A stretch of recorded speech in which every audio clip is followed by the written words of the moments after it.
At one moment in my life, I felt that I have everything that I needed in my life, but inside I was feeling so void and empty. And every single project that I take up, I used to kind of build that anxiety within, even though I know that I'll be successful, but I was not having that inner satisfaction. I moved to Hollywood to be a movie star, as one does. A couple years later, I realized that as much as I loved acting, doing personal development work was really my calling. I heard about this tapping thing. 8, 9, can I eat it now? And I could not eat the chocolate. Compared to the deep work, sometimes when I'll be not able to do. Sometimes whenever I do not have the time or that kind of insights, I can sit and then tap.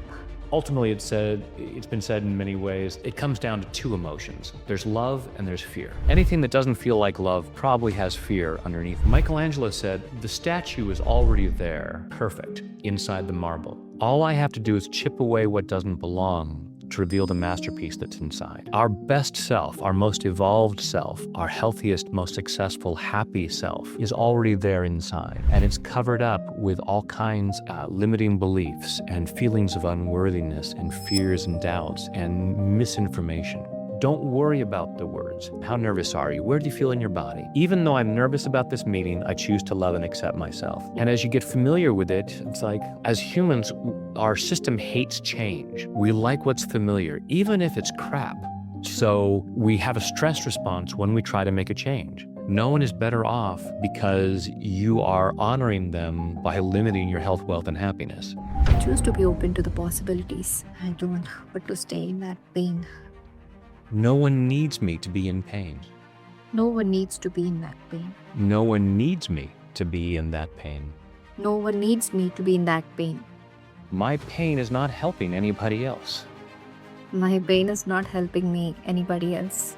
Darkness cannot drive out darkness. Only light can do that. I can do. If I don't want to come up with the words, if I don't want to be thinking about it, I find that very, very soothing. Firstly, I wanted to really thank you from the bottom of my heart because I have been practicing your videos through the YouTube initially. When I started checking on the tapping, basically how to emotionally regulate myself easily, because at one moment in my life, I felt that I have everything that I needed in my life, but inside I was feeling so void and empty. And every single project that I take up, I used to kind of build that anxiety within, even though I know that I'll be successful, but I was not having that inner satisfaction or that kind of bliss and being that magnificent me. In fact, the word that you have instilled within me, in fact, it has changed my game altogether in a different way. I can say that every video of yours, whenever I feel that I feel a little tensed or if I have to take a big project wherein I have that fear of failure, I immediately pull out your video, I tap it off for 5 minutes or 6 minutes, and then I'll give my full on in a way that my success will be even beyond my beliefs and I step into that miracles. So I deeply thank you for whatever you're doing, Brad, and it's so amazing. And in fact, I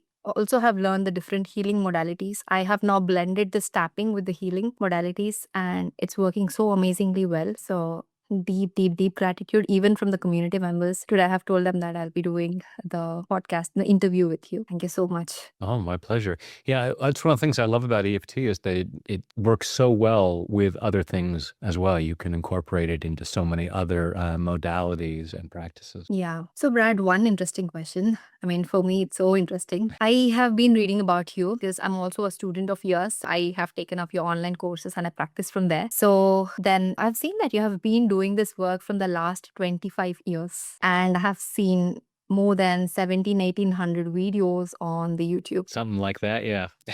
How were you able to do this work with such a dedication? Well, it certainly helps that I love what I do. I really enjoy tapping. I enjoy the creativity of it. Come from a creative background as an actor and a cartoonist. And so when I found this, it just, it flowed really well. So I went from being an actor to being a hypnotherapist and really enjoyed that. But when I found the tapping, it just seemed to fit more with how I like to work. And then when I came up with the idea of doing pre-recorded tapping rounds, sounds. First, I just did them as audios that I called e-tappings that I had online. And then YouTube came around and I thought, oh, wouldn't it be cool if there was a video that people could watch to start their day? And I'll call it Tap of the Morning. And that was all I intended to do. I had no idea of creating a channel with a bunch of videos. It was just, okay, we'll do that. I didn't even know how to upload it. I had a friend upload it for me. And it was maybe 6 months later that I thought, oh, maybe there should be a video for people to end the day. And I'll call it Tap of the Evening. And then I'm done and don't need to make another video again. And then I had another idea a little bit later and another idea. And then they just started coming. Then I just get ideas of, hey, this would make a great video, 5 to 10 minute video, and just started doing it. And I just kept going with it. And so I have, maybe 1,800 videos on there now. I probably have at least that many ideas that I've written down that I haven't shot yet.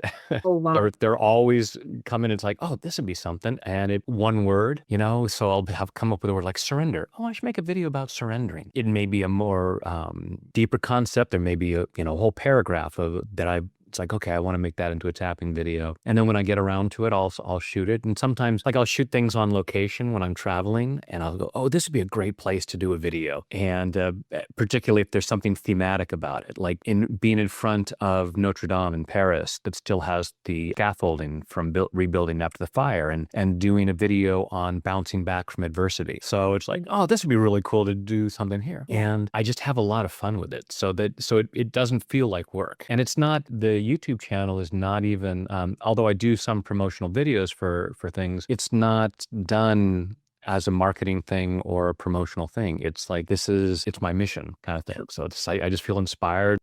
God tells me to do this and I do it and I get rewarded for it in different ways. But the main reward is just, I feel really good about doing this. And that in and of itself is enough. True.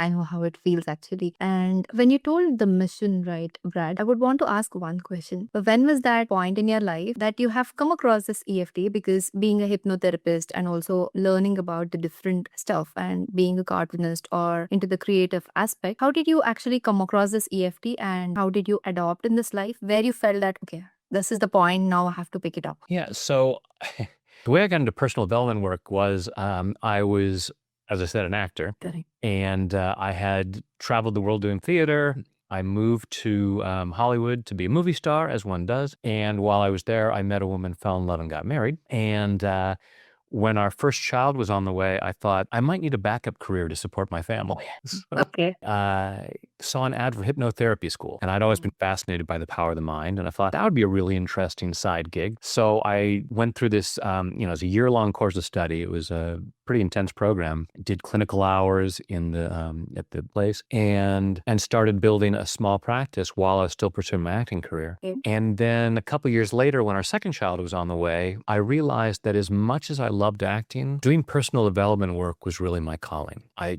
working with people with hypnosis and on personal development and really trying to discover their higher selves, their better selves, their more successful selves was really, it's like, wow, this is fulfilling to me in a way that acting wasn't. And so I realized it's time now to transition and move into this full time. And so we left Los Angeles and moved to Northern California to be closer to our families. And through some other hypnotherapists, I heard about this tapping thing. And there's this energy psychology conference going on in Las Vegas. And this guy named Gary Craig was doing a workshop on EFT. And, it's tapping on your face. Now, as an actor, I had done all kinds of things, including going to Ringling Brothers and Barnum and Bailey Clown College. Okay. So this was not the strangest thing I'd ever done. I know when people first see EFT, they think that's really weird. It's like, Yeah. this isn't the weirdest thing I've done. I used to be putting on clown makeup first thing in the morning. So and it was fascinating to me, especially when Gary had us tapping on chocolate crave. And I was a bit of a chocoholic at the time. And he gave everyone a piece of chocolate and said, on a scale of 0 to 10, how much do you want this? 8, 9, can I eat it now? And then he took us through a short tapping round and I could not eat the chocolate. I couldn't he said, try to take a bite of it. And it's like, I could not eat it. And I don't think I ate chocolate for 2 years after that. I recovered, but, and and I'm back to not eating chocolate now. It's like I've been through phases where it's like, okay, I'll allow myself to eat chocolate and then I'll go off it for a while again. But at that moment, and I didn't know at that moment that it would be that profound, but I could definitely feel, okay, a moment ago I was really wanting that chocolate. Now I can't eat it. Something has happened just from tapping on my face. And it was just a very interesting weekend. And after that, I started, like the next time I had a hypnotherapy session after that, at the very end, I was like, we've got 5 more minutes. Can I try this little technique that I've just learned with you? And I started, sharing it with hypnotherapy clients, and little by little, it became my main modality. So I just found that I really like the way I work with it. I still do hypnosis at the end of most of my sessions, just a, quick guided imagery. But it just felt that for what I was doing, the tapping just felt like the right modality for me. I'm not precious about it. Like it's the only thing anybody should ever do, or how it's done. It's just this is how I use it, and for me, the way I like to work with people, it's the technique that feels most right. Yeah, because I completely get what you're speaking about, right? Because when you have told that this is the only technique that you perceive kind of for all of the things is actually true, because as I've mentioned, when I was tapping with you during the videos or whatever it is, I felt the same shift in a way that I felt that, okay, I have to tap. It's like very much easier compared to the deep work sometimes when I'll be not able to do. Sometimes whenever I do not have the time or that kind of insights, I can sit and then tap. Yeah. And I feel that kind of relaxation that deep into my body, just like this. Right, because it's working on the body right away without having to think anything, or you don't have to say any words. Just the process of the tapping is going to start the, expediting the parasympathetic nervous system. It's going to start to calm the body down and allows us to think more clearly, as opposed to some other techniques that may require you to sit still and think more deeply. It's like, yeah, I don't think I can do that at the moment. But this I can start doing, like, different times where there's something really stressful happening. It's like, all right, I don't know what to do. I'm just going to start tapping. Yeah, that's nice. And Brad, one another thing, like I know that these are the meridian points that we call as, right? So would you want to describe a little more, because you have been having that great experience? I would want to hear from you directly that any specific, is there any specific ideology behind each and every single point as such, or is it like the insight from your end, the overall for the people who are very, very beginning or who do not even know about this tapping? If you can shed some light on this. Yeah, absolutely. So the points that we're using are points that were identified at the beginning of acupuncture, thousands of years ago in Chinese medicine. And each of the points is along a meridian, these lines that run up and down the bodies. And the meridians tend to be associated with different organs in the body, which tend to be associated with different emotions. Now, there, are different thoughts about which meridians go to which organs, which go to which or go to which emotions. So I don't give a lot of focus to that, except when I'm doing a process based on another tapping modality called Be Set Free Fast that was developed by Dr. Larry Nims, who, like Gary Craig, was a student of Dr. Roger Callahan, who is, sort of the first in this particular line of using tapping on the body as a therapeutic tool. And he would use particular points. And so when I do that, I will go through and say the emotions associated with it. So the eyebrow point, which is associated with the bladder, is generally associated with sadness or trauma. So I might talk about sadness and trauma while tapping this point. Side of the eye is associated with the gallbladder, associated with anger. Okay. Under the eye, associated with the stomach meridian, associated with fear. Okay. Under the nose is associated with the governing vessel, which runs around over the top of the head and is associated with embarrassment. Under the mouth is the central vessel, associated with shame and guilt. Okay.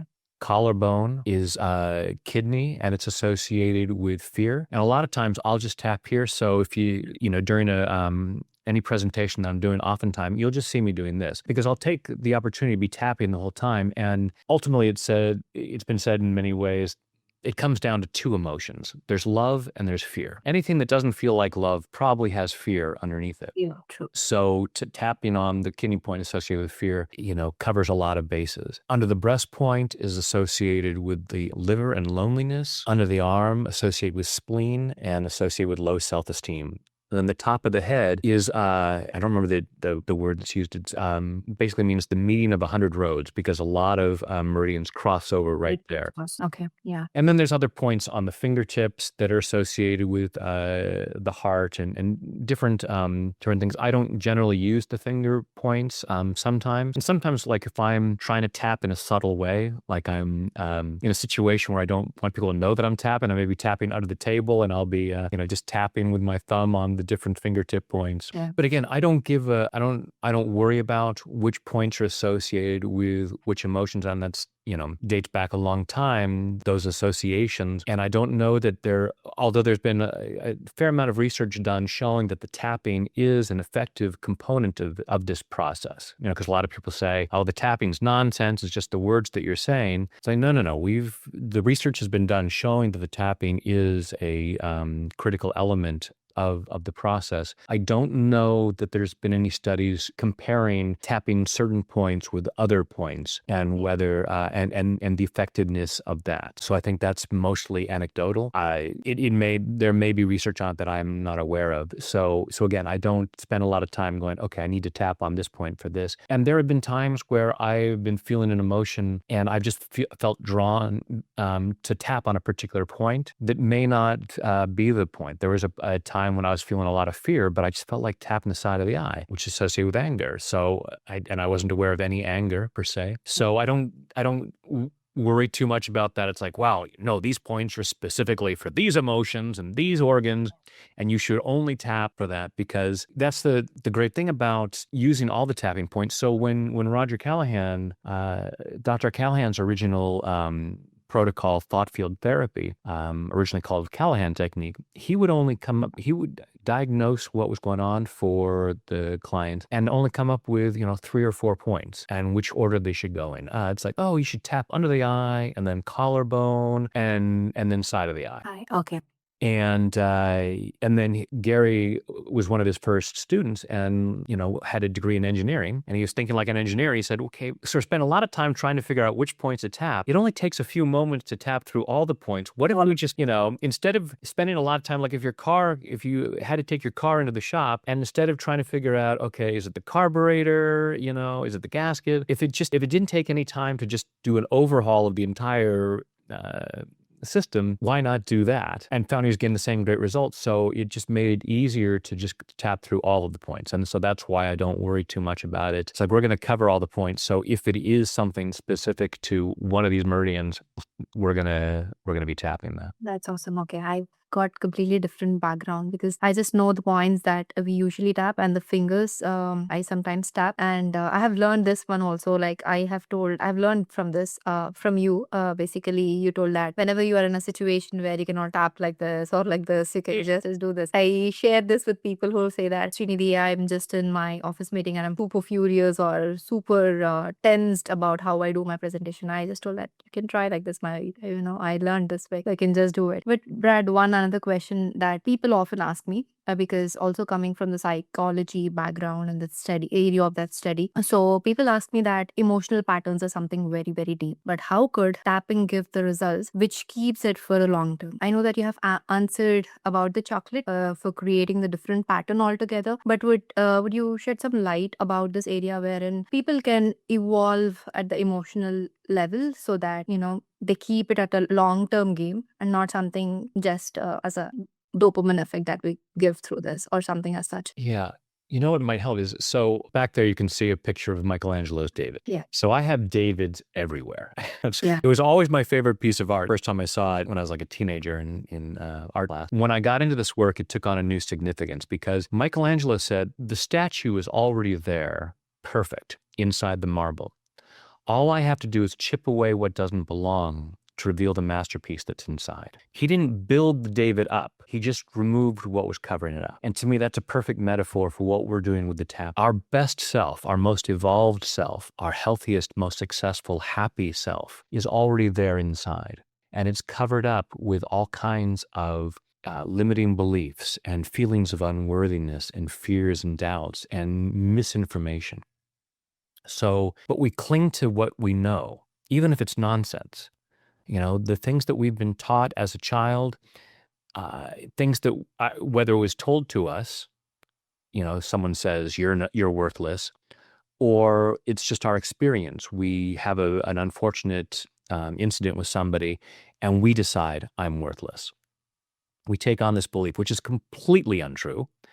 We are all magnificent children of the universe, worthy and deserving of the best this world has to offer. That's who we are ultimately. And so it gets covered up with this excess marble. So sometimes when we're chipping away, we reveal a little bit. And so it feels like, oh, I've got some relief, but we haven't completely uncovered it. So we might then feel unworthy at another time and go, oh, I thought I had cleared that. Well, I had cleared some of it. I just haven't cleared all of it yet. Yeah. So as we move through and keep clearing that stuff, we become more and more revealed. You can go to Florence and see the David, and it's still there, magnificent. It's not like, well, over time, Michelangelo's been dead for a number of years, and so the marble sort of came back and covered it up again. No, Yeah. he had completely cleared it. So we clear that stuff. Now, as living beings who are still functioning, still listening to all kinds of misinformation, we can get new marble put back on top. We may be feeling, hey, I feel really good about myself, and something that happens, and a new piece of marble gets stuck on us. So we're thinking, I thought I was free of all that stuff. Yeah, as long as we're living and breathing and susceptible to other people and their misunderstandings, there's always that chance. So we keep clearing. So I recommend tapping on a daily basis. Just like brushing your teeth or taking showers. Most of us do it on a daily basis. We don't say, well, I took such a good shower, I'll never have to shower again. Yeah, I brushed my teeth so well, I'll never have to brush my teeth again. They're clean now forever. Same with our energy system. So True. every day, doing some stuff and clearing that out and releasing those limiting beliefs, telling us that we aren't magnificent, that we aren't connected to the divine. That's awesome, Brad. I think it's very much needed me also to hear directly from you about this. One another thing, I mean, I have picked up this example, in fact, from you that we have to tap every single day. And we do tap, I do the tapping every single day in the morning and in the evening together with the people as well, so that we can get into that routine. But one another question that usually people ask me is about, Srinidhi, you can create those sentences, or people who are in this work can create the sentences. And yours, the sentences that you tell are so light, are so humorous, are so amazing that it just hits the brain at the right point. So that feels so nice while doing the practice as well. So people ask me, are the sentences very, very important as part of this? Because we cannot create the sentences. So would you share some insights about this, Brad? Yeah. So tapping in and of itself is going to be beneficial, even if we do it silently. The sentences can be, they are very helpful. It definitely adds a component as well. For me, it's a combination of all kinds of things. My training as a hypnotherapist, my training as an actor, all of the personal development work that I have followed and digested over the years, the different teachers that I've listened to. So all of that gets stuck in the mix, and then I just sort of turn it over. And in the process of tapping, and when I started tapping around, I may have one or two ideas of something that I'll talk about, but often it's just, I don't know where it's going to go. It's like, okay, let's see where we go with this. And I'll come up with the opening phrase. And you can even see sometimes when I started tapping around, I'll say, I'll be like this for a moment and go, Yeah. and I'm not sure where the opening words are. And it's like, Yeah. okay, these may not be the perfect words, but I'll just start with that. And so I may start tapping without having any idea of anything that I'm going to say. Just a basic idea of, okay, it's going to be something around relaxation. It's going to be something around resentment. It's going to be something around money, whatever it might be. That's what I'm doing. I just started a couple months ago this daily intention alignment. So every day live with people, I come up with a tapping round, and it's like, I don't know what it's going to be ahead of time. This was something that was inspired by Mitesh Khatri, Yeah. and he said, don't plan it ahead of time. And it's like, Yeah. I never know what I'm going to tap on until that moment. I might have an idea the day before and say, okay, I think tomorrow we'll focus on this. But a number of the times where I've done that, once I start tapping, it has nothing to do with that. It's like, no, I'm just inspired in the moment because there's a collaborative thing that happens. Everything's energy, so we're all connected. So I have no idea who else's energy might be saying, this is what's needed right now. Yeah. So I And trust that. And it's over time that I've developed this, again, over 25 years I've been doing this. So, and tapping on clearing my fear of getting it right. And I screw up the words. I mess up and say things that, have incorrect syntax and poor grammar. And it's like, that's fine. I'm just going for the idea. And I'll usually keep the video like that. I'm not trying to get it perfectly because when I'm going through, it's like, "Oh, I feel really good about the ideas that are coming up in this. I'm not going to close it down and destroy this video just because I messed up a couple of words. Unless I really screw up and then it's like, okay, now I'd have to do some editing and I don't want to do that. But so I always tell folks, don't worry about the words. If you want the basic version of EFT is you just have the reminder phrase. So if I'm feeling nervous about this meeting that I have tomorrow. Great. Scale of 0 to 10. How nervous are you? Where do you feel in your body? Even though I'm nervous about this meeting, I choose to love and accept myself. Nervous about this meeting, nervous about this meeting, nervous about this meeting, nervous about, just say the same words over and over. And as you get familiar with it, it's like, then you start to feel more comfortable saying nervous about this meeting. Oh, because it reminds me of a bad meeting that I had last year.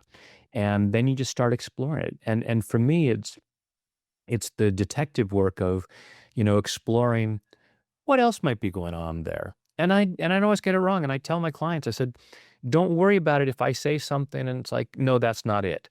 Because I'd rather leave no stone unturned. If I get an intuitive hit about explore this, I'd rather explore something and be wrong about it than go, what if it's this? Nah, it's probably not that. And it might exactly be that.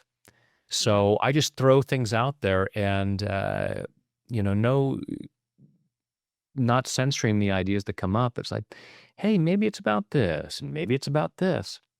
And I'll play around with positives and negatives. And there'll be people who say, no, you should never talk about the positives. And there are other people who complain, oh, there was so much negativity in that. It's like, it's fine. And some people don't like the way I word videos. And, my way of tapping isn't right for everybody. And it's like, that's absolutely okay. There's no musical artist who everybody loves. And so it's no musical artist's job to try to write a song that everyone's going to love. And this came up the other day. Had shot a video where I was in a hot tub. I thought, hey, this would be a really cool video. I'm going to sit in a hot tub. It took me a while to set up the camera to get it just right. And people were saying, oh, I loved that. It was so relaxing, I felt like I was in the hot tub with you. And then other people were saying, the bubbles were really loud and it was distracting. You shouldn't make videos like this. And I said, you're not required to watch it if you don't like it. You didn't pay for this. If you see a video, it's like, I don't like the noise, turn it off. But the people feel it's like, no, you should only make videos that I like. It doesn't work that way. So, and it's given ourselves that freedom to go, I'm going to do what feels right for me. And it's not going to be right for everyone. No video I make is going to be right for everybody. No wording is going to be right. So for folks to not worry about it, and, they can explore with different people and listen to how other people phrase things. And for themselves finding, okay, what feels most right for me? Because the sentences will come, but don't worry about coming up with the right sentences. Because even when I say sentence, like, it doesn't matter if it's the right sentence for you because it'll inspire ideas like, yeah, that's not what it is for me. But you know what? It kind of makes me think about this. And oh yeah, that's what it is. So yeah, we're just exploring. true. Yeah, I'm so inspired by your way of tapping, Brad. In fact, I do every single day the tapping with the community, as I've mentioned. It comes very naturally now for me. I don't know Yeah. how, but it comes so naturally, and people are like, they feel that relaxation. Today, we were actually working on healing of the mother wounds because breaking the bond is something which is so damn powerful, at least these days, with lots of women uh, whoever come to me. So we were doing on that, and they were like, kind of, Srinidhi, we have been carrying this for long years, and now we feel so relaxed. We should have known this tapping a couple of years back, but it's like. We find it when we're ready. It's I'm always inspired when I hear from young people saying they're tapping. It's like, oh boy, God love you finding this so early on. But it's we find things when we're ready, and that's the right time. But yeah, it's we and not judging ourselves for the things that we have held on to, because all of these beliefs, um, the trauma bonds, the limiting beliefs, all of that stuff that we hold on to. This is why the tapping is so effective, because as humans, our system hates change. We like what's familiar, even if it's crap. That crap is known. I dealt with it yesterday. I'm pretty sure I can handle it today. I can't handle something new. Even if it objectively looks much better than the crap I'm dealing with, it's still an unknown. And to the mind, the unknown is more threatening than the familiar, even if it's crap. So we have a stress response when we try to make a change. And so when we try to make positive changes in our lives, physically, financially, romantically, our body starts to say stop, and it will shut down in different ways. So the tapping calms that down. So that's what it's doing, is it's calming down that stress response so that okay, I'm relaxing. Hey, you know what? It probably would be okay for me to make more money. It probably would be okay if I were more successful. I might actually be able to handle a relationship, because it's not that I'm incapable of a relationship. I just haven't found the right person yet. The people before weren't the right people for me. That doesn't make me bad or broken. It's just, Yeah, true. you know, whatever it is. And so as we calm ourselves down and we allow ourselves to look at that stuff and recognize, oh, I see, I might even be very clear about why I've held on to stuff, why I've held on to those bonds, why part of me said, I can't let go of that trauma bond. It's necessary. It's how I honor my mother, whatever it might be. And it would be a betrayal to not hold on. It's like, no, that's the fears talking. No one, it doesn't, staying in trauma or any discomfort or any lack, Mm. financial, emotional, physical, your lack doesn't benefit anybody. No one is better off because you are honoring them by limiting your health, wealth, and happiness. And in fact, it's a gift to everyone. I think the greatest way to honor our parents is to be the absolute best version of ourselves. We are a Yeah. gift that they brought into the world. They may not have been totally on board with it. So we may have been a surprise. But still, we are a gift to the world that they brought into the world. And the best way to honor them is to make the most of that gift for the benefit of the world and for ourselves. It's not a matter of I'm going to be, honor my parents by being a self-sacrificing service. It's like, well, you're allowed to enjoy the ride too. Yeah. I'm, hoping that I'm being of service by putting these things out there, but I'm having the time of my life at the same time. Yeah, true. Brad, if I can ask you, in fact, that's very, very important thing. And I see people, whom I work with on regular basis, they have the very deep wounds, especially with the mother or the father or their loved ones. And they go through a repeated pattern of regret, guilt, and the fear of being left out. Would you give a very small tapping around this aspect for a minute or two, like based on the comfort, so that they can practice through this video? Yeah. Yeah. So everyone, invite folks to close their eyes, Yeah. take a deep breath in and hold it, and let it go. Now, just breathing comfortably with your eyes closed, go ahead and feel your feet on the floor or whatever part of you is connected to something. Allow yourself to feel that connection. Allow yourself to feel centered and grounded. Allowing yourself to be right here, right now, as present as possible, so as to receive maximum benefit from this process. And just following your breath through your body, just allow yourself to be aware of what might be going on in there. Noticing what you're feeling physically and what you're feeling emotionally. And notice where you might be holding on to what you can recognize as an unhealthy attachment, maybe to one of your parents, maybe to someone else. But when you think about that person, that it creates this discomfort in your body. Notice where in your body you might feel that discomfort. Notice on a scale of 0 to 10 how strong it might be. And ask yourself, what am I afraid would happen if I released this discomfort? I can't let go of this attachment because ... Just allow yourself to be aware of those reasons why you might be holding on to that right here and right now, where in this moment, I'm assuming that that person may not, is probably not there with you. And so just recognizing, okay, I don't physically need to have this feeling. Just allowing yourself to be aware of what might be going on in there. Again, noticing on a scale of 0 to 10 how much discomfort comes with that that sense of attachment to whoever it might be. And it may even be just to a past experience.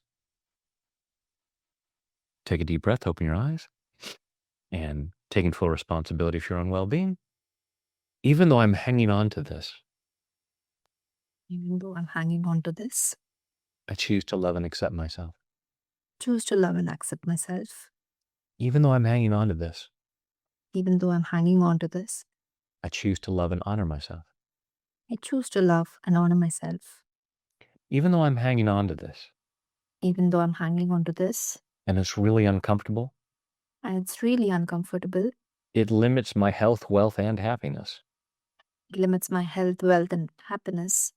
But what choice do I have? What choice do I have? I am required by law to hang on to this. I'm required by law to hang on to this. And even though I'm hanging on to it, And even though I'm hanging on to it, I choose to deeply and completely I choose to deeply and completely love, honor, and accept myself. love, honor, and accept myself. And maybe anyone else who might be connected to this. And anyone else who might be connected to this. Because I choose to feel that free. Because I choose to feel that free. This attachment that I'm hanging on to. This attachment that I'm hanging on to. All this need to hang on to it. All this need to hang on to. All this fear of letting it go. All this fear of letting it go. I'm hanging on to this attachment right now. I'm hanging on to this attachment right now. I'm feeling this discomfort right now. And feeling this discomfort right now. Even though that person isn't here right now. Even though that person isn't here right now. So why am I hanging on to it? So why am I hanging on to it? Since they're not here physically. Since they're not here physically. I could allow myself to feel peace. I could allow myself to feel that peace. But some part of me says I can't. But some part of me says I can't. All this fear of releasing this pain. All this fear of releasing this pain. And I choose to process that fear. I choose to process that fear. I choose to process it at a cellular level. I choose to process it at the cellular level. And all the way back through my past. And all the way back through my past. Back through all the times in my life. Back through all the times in my life. Where I formed this unhealthy attachment. Where I formed this unhealthy attachment. All those moments in my life. All those moments in my life. Where I got the idea I had to hang on to this. Where I got the idea that I had to hang on to this. That I had to feel this discomfort. That I had to feel this discomfort. And that I should always hang on to it. And that I should always hang on to that. And I'm reconsidering that. And I am reconsidering that. I choose to be open to the possibility. I choose to be open to the possibilities. That I don't owe it to anyone to stay in pain. I don't want to stay in that pain. No one needs me to be in pain. No one needs to be in that pain. No one needs me to be in that pain. No one needs me to be in that pain. My pain is not helping anybody else. My pain is not helping me, anybody else. My experience of limitation My experience of the limitation is not helping anybody else, is not helping anybody else, even if they think it is. even if they think it is. They may say I should feel this attachment. They may say that I should feel this attachment, And if I let it go, that I'm betraying them. and if I let it go, I'm betraying them. Maybe I'm hanging on to it so I don't betray them. Maybe I'm hanging on to it so that I don't betray them. I've been told to honor my mother and my father, I've been told to honor my mother and father, and I do that with a trauma bond. and I do that with the trauma bond. Is that really honoring them, Is that really honoring them, or is that a misunderstanding? or is that a misunderstanding? I choose to be open to the possibility. I choose to be open to the possibility. But the best way to honor anyone The best way to honor anyone is to be my best self. is to be my best self. That self that is free to do good things That self that is free to do good things for myself and others. for myself and others. I'm honoring these people by setting myself free. I'm honoring myself by setting myself free. This is how I can honor others. This is how I can honor others Far better than with unhealthy attachments. far better than the unhealthy attachments. I'm giving myself permission to be free. I'm giving myself that permission to be free. I don't need to hang on to this anymore. I don't need to hang on to this anymore. My freedom is a gift to myself and others, My freedom is my gift to myself and also others, in body, mind, and spirit. in body, mind, and spirit. Take a deep breath. Close your eyes, go inside, and check in again with wherever you had been feeling that discomfort, that attachment, and rating that again on a scale of 0 to 10. And hopefully that number has come down. And often when we're tapping, it's like peeling the layers of the onion. And you may just have gotten some insights about, oh, here's why I was hanging on to it. Yeah. And obviously there are, all kinds of different, we could tap for hours on this because there's all kinds of different avenues we could go down, like the feeling of, if I don't have this trauma bond, then my family won't welcome me at holidays. It's like, oh, you live too happy. You're obviously not hanging on to the family trauma. You're not welcome here anymore. And I would rather feel that upset than be abandoned. And so there's all kinds of things we could cover and allow ourselves to see. Now, the more we set ourselves free, it's good for ourselves and others, and we create the opportunity then for others to be free as well. It really is a win-win situation. Got it. I think, after the tapping with you, Brad, it's like really awesome in a way. I realized that, oh my God, yeah, sometimes the fear of losing people out, people get stuck even more deeper in that trauma bond. And that's where it kind of becomes so much in pain that they live for years together. Because recently I've been working with one of the cancer patients, stage 4 cancer. And I asked her a few things that how was the relationship with so and so, and the major one was about the mother, and she told I hold a lot of things. And then I also practice the nadi healing, which is more like the tapping, but from this point till this point we tap so that it kind of generates that warmth within and reduces the inflammation. So I did to her and she was like, wow, this is something so amazing. I did not feel that in my body, and in fact after the practice I could feel so lighter. I didn't even have that kind of intention or the idea, but it feels so relaxing for me. Thank you so much. And one question, the last one I can say. In fact, this question is from my 5-year-old. As soon as you have confirmed me that we're gonna do this, I asked him, okay, because I'm someone who loves to do it naturally, interactive way. Then I just was walking around and then I've asked him, what should we ask Brad Yates now? Because he's the EFT wizard. And he told, Amma is basically mom, mother in my language. I speak Telugu. Then he told, Amma, let's ask Brad that how can people heal other people? You say that you can heal, you can help other people heal. But ask Brad this question that how people can help other people heal. So I would want to hear from you, Brad, about this question. Yeah. So there is a thing that we call surrogate tapping where we tap for others. So I have a video on this. And so we can say, okay, I'm tapping for so-and-so. I'm, hey, my friend Bob has been struggling and I'm tapping for Bob. Even though Bob is going through this, I choose to love and accept him and myself. Or I may say, okay, I'm going to take on Bob's energy. And even though I'm going through a tough time, and tap as though I am Bob, there's different ways of doing it. And there are some people who will say, do we have a right to do that? And well, it's like saying a prayer for somebody. are you gonna say, do you have a right to say a prayer? I don't know. I can't change Bob's experience if Bob doesn't want it changed. No matter how much tapping I do, if Bob is determined to be in a bad place, he's going to be there. But I'm creating an opening, and my experience of Bob may change. And it's like, well, it doesn't seem to be going through such a hard time anymore.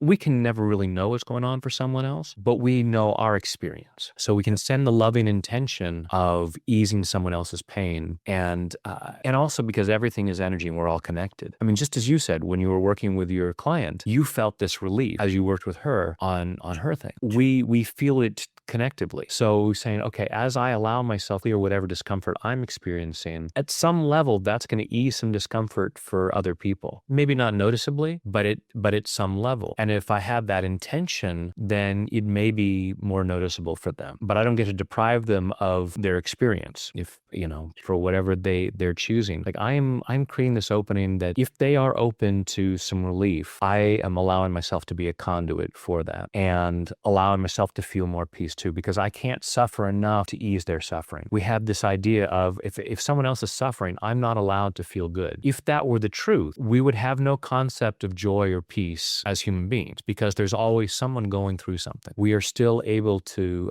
say, okay, even though other people are struggling right now, I'm allowing myself to feel some joy and peace. And then I want to send that energy. As Dr. King said, darkness cannot drive out darkness. Only light can do that. I can do. So allow it and saying, I'm seeing darkness. I need to up my light. I choose to be more light.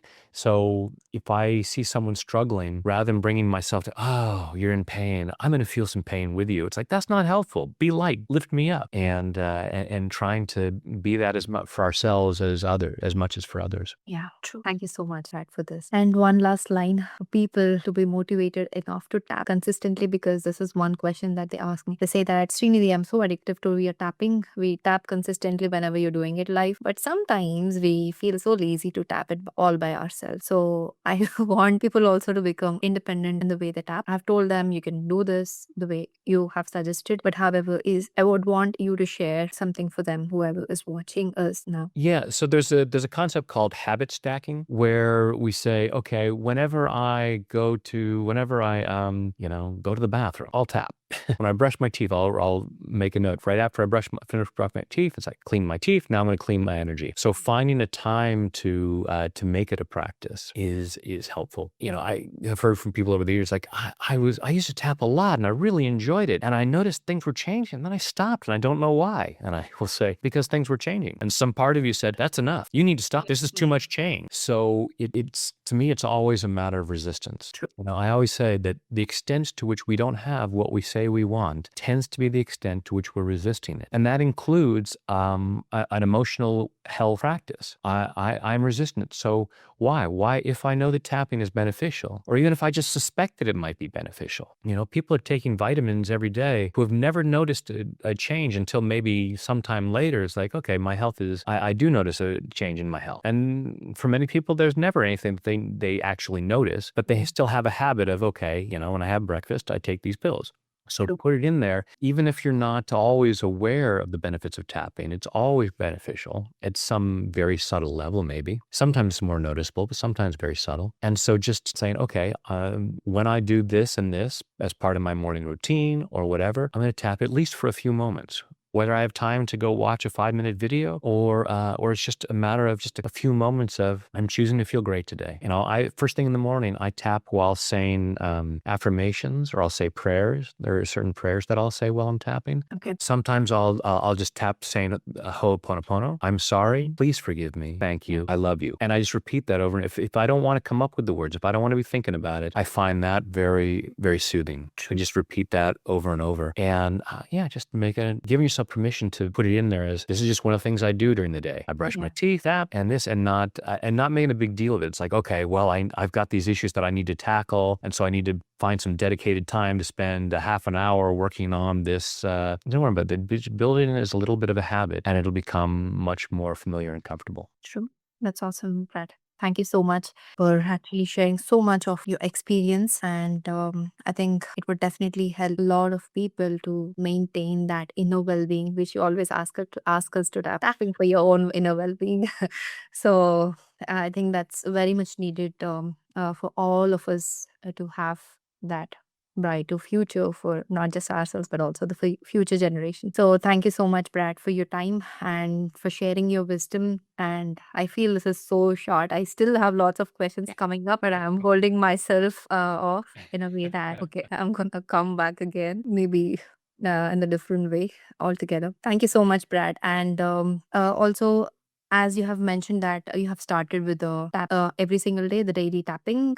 So if you could share the links, I would add in the description so that people can access it, and it Excellent. would be Thank you. more helpful for us as well. So because people should see that magic that you have, because I really love that. And I have, in fact, I have my vision board in front of it. And if you believe it or not, I have written on the top with your name that I want to work with Brad. That's in my list. And I don't know how I've seen your video on Instagram with that Tower Bridge in the background. And I thought, Oh, okay, yeah. Brad is here. Then I'll just go and meet for 1 minute and say thank you and come back. Then it told that, wow, you responded. That was like, I read that message 100 times and I was like, telling my son, he was 5 years old, see, Brad has responded. Brad has responded. So it actually means so much, Brad, because it's not just for me, but I could help more than 3,000 people in the last 8 months with the tapping, along with the Ho'oponopono prayer that I include with the conversational hypnosis. So it's like a ripple effect, Brad. Thank you so much for whatever you're doing